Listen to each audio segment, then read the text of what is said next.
Welcome back, everyone. I finally got my hands on the iPhone SE third generation, so let's go and compare it against the iPhone SE second generation. And right out the gate, I don't think you'd be able to tell which one is which. The iPhone SE 2 is the one on the right with this kind of more colorful wallpaper. The iPhone SE 2, the iPhone SE 3 is on the left with this other wallpaper. Now, right immediately, I will tell you if you want to pick up either one of these things, links are down in the description. You can get them from there, help support the channel at the same time. But side by side, as I mentioned before, there's very little difference in the body. But also, after I was flipping through some of them and I was like kind of going into apps and everything, I can't really tell that big of a difference in terms of performance. I will do a speed test between them very shortly, but I will tell you immediately, if you have an iPhone SE2, I really wouldn't go for the iPhone SE3. This isn't really the demographic. If you're currently owning an SE2 or you're planning on buying an SE2 and you're getting it for a really good deal, I'd recommend keeping it and or buying it. It's a pretty decent deal now. It really wasn't worth $400. If you buy it for around 200 or 100 something, then go for it. But any more than 250, I would probably stay away from this device and go for something like an iPhone 10R. Maybe you can get an iPhone 11 in the used market. But 4.7-inch display on the front of both of these things, they both look very good. There really isn't a crazy big difference as far as I can tell in terms of the design. So you're definitely not upgrading because of the design, because they both have home buttons. They both still maintain the same front cameras, back cameras as far as I can tell as well. And even on the bottom, they both have lightning ports with the same speaker setup. In terms of the thinness and thickness between them, they are pretty much the same thing too. I did hear that the iPhone SE2 has a little bit of a bigger battery, but they both kind of fit inside of the same footprint, which is good. And I will try an iPhone SE2 case on an SE3 and see if it fits there. But you can kind of tell there's a little bit of a different coloring system between them too. The iPhone SE2 is a little bit more, I don't know the best way to describe it. It's a little bit more like a grayish white, where the iPhone SE2 was like complete white. I love the SE2 white version. The Starlight, I guess, on the iPhone SE3, I'm not really too sure what they're going for, but you can definitely tell over the camera there's a little bit of a difference in terms of the setup. They both have wireless charging, no MagSafe capability in either one of these things, which may be a good thing. Single camera setup on the top left, flashlight on the LED light right there, and that's kind of it. There's really not that big of a difference. Same IP certification between them as well, as far as I can tell. But even then, they both feel exactly the same thing in the hand. There's not that big of a difference for better or for worse, but there should be a difference in terms of the internals. And this is probably the biggest thing between them. With the iPhone SE second generation, the best thing going for it was that it was going to be lasting as long as the latest flagship of that time. And the SE3 is probably going to be doing the same exact thing. This thing will be falling in line with something like an iPhone 11. So if you're planning on buying an iPhone 11 or something like that, you're probably going to be getting the same exact software versions on this phone as you would on an iPhone 11. So this thing has the A13 chip inside of it. The iPhone SE3 has that A15 chip inside of it. So there's about a 2-year difference in terms of the years, for the software updates. So if you want a longer lasting phone, the SE3 is definitely the better way to go. That's without a doubt. However, the SE2 is still going to be around as well. So it's not like this phone is going to completely outlast this phone. That's not really going to be the case. They're going to be ending probably within a year or two of one another, but the SE3 is going to be the one that's more obviously going to last longer. So that's pretty much another big difference between them. Now let's go ahead and do a speed comparison between them. We're really, really excited about this one. The SE2 has that Apple A13 bionic chip inside of it with 3 gigabytes of RAM, where the iPhone SE3 has that Apple A15 bionic chip inside of it with 4 gigabytes of RAM. So let's go and see which one is the faster one between both of these. Okay, there we go. Kind of vibey a little bit. Let me go and clear the apps in the background, which they are already cleared out with. So let's get into it. Let's do phone calls, 3, 2, 1. Not really that big of a difference. By the way, iPhone SE3 is right here. iPhone SE2 second generation is right here. Let's go and get into their app stores. 3, 2, 1. The iPhone SE3 was faster there. We were on different panels, so let me go load back into the main one.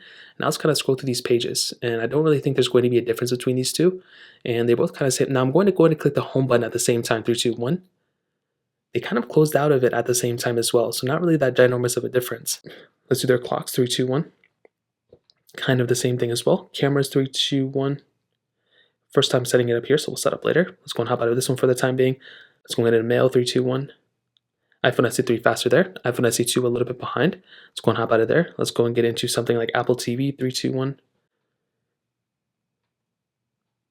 I think the iPhone SE2 was faster there. And I'm not going to say this one was crazy, but again, when you're getting a brand new phone, you're expecting the new phone to be faster in every single time, every single area, in my opinion. There shouldn't be any times the older one is faster, to be honest.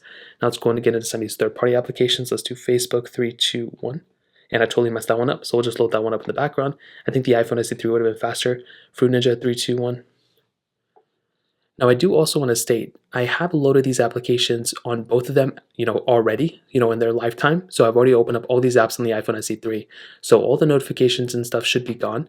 So let's go and hop out of this one. Let's go get into the next one. The SE3 was faster there. Let's do stack 3, 2, 1. And the iPhone SE3 was faster loaded to that ad. Let's go and hop out of here. Let's go and get into thank you 3, 2, 1.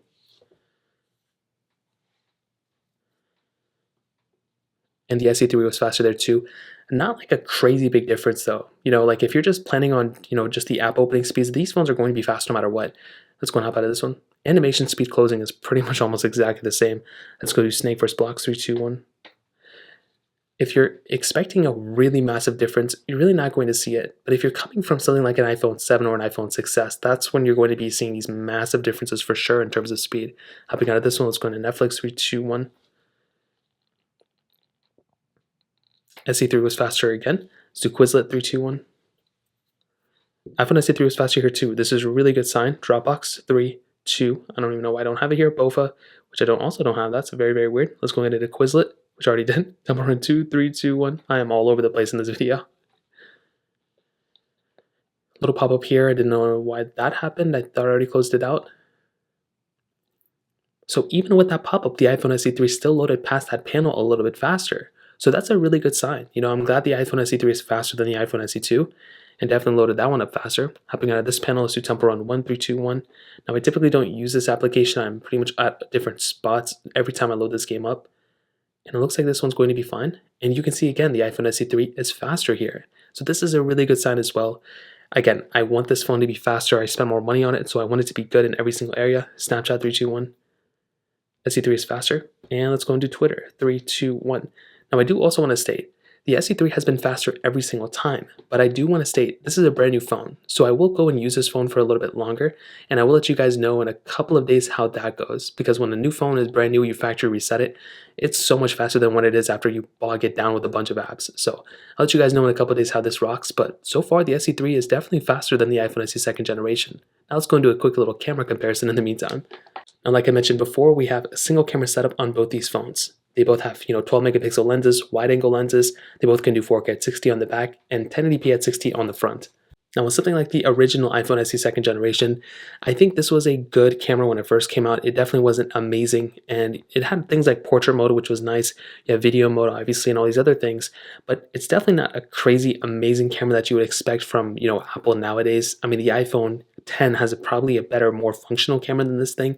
However, the iPhone 11 is probably a better example. That phone from 2019 has a way better camera than the iPhone SE3 and the iPhone SE2 combined. So definitely not a horrible camera on the SE2. And with something like the iPhone SE3, I mean, this definitely has gotten, I guess, a little bit of an improvement just because of the signal processing that Apple put in with the Apple A15 Bionic chip. But I don't really think it's that crazy big of a difference either. I mean, we have time-lapse, we have slow-mo, we have video mode, photo mode, we have portrait mode on here too, which is cool, but we don't have cinematic mode, which is a really cool feature. Functionality-wise, this is almost exactly the same exact camera that you were getting on something like an iPhone SE second generation. The quality may be better on here, but it's really not that crazy big of a difference if I'm being completely honest.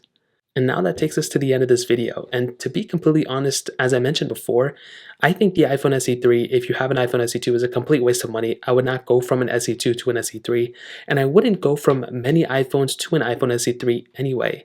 For $429, you're getting a pretty good phone. I mean, this is definitely a fast phone. It is faster than the iPhone SE2. It is, I would think a better overall phone than the iPhone SE2, but it's just $429, it just doesn't make any sense to buy this phone.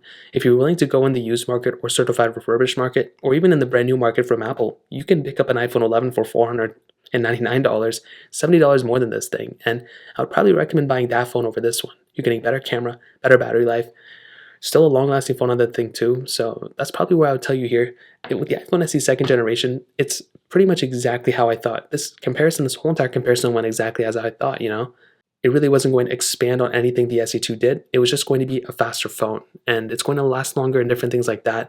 But the SE2 is already still going to be lasting for quite a bit of time. It's not like tomorrow this phone is going to be outdated. So you still have a very long-lasting phone here. You have a very long-lasting phone here. But if you have an SE2, keep it. If you're going for an SE3, go for it. But if you're willing to go for an iPhone 11, iPhone 12, iPhone 13, those are definitely going to be better iPhones. And even the iPhone 12, I don't really recommend that much, but even that phone I would recommend over the iPhone SE3 in my opinion. So that's kind of how I would put it in my opinion. I like both these phones, but I just feel like the price increases just makes this phone a little bit of a harder sell in my opinion. If you guys have any other questions or anything, let me know in the comment section below. Hit the like button, that would mean so much, but definitely hit that subscribe button. More importantly than everything else, I love every single one of you guys. Hopefully I'll catch you guys in the next video. Peace out till then.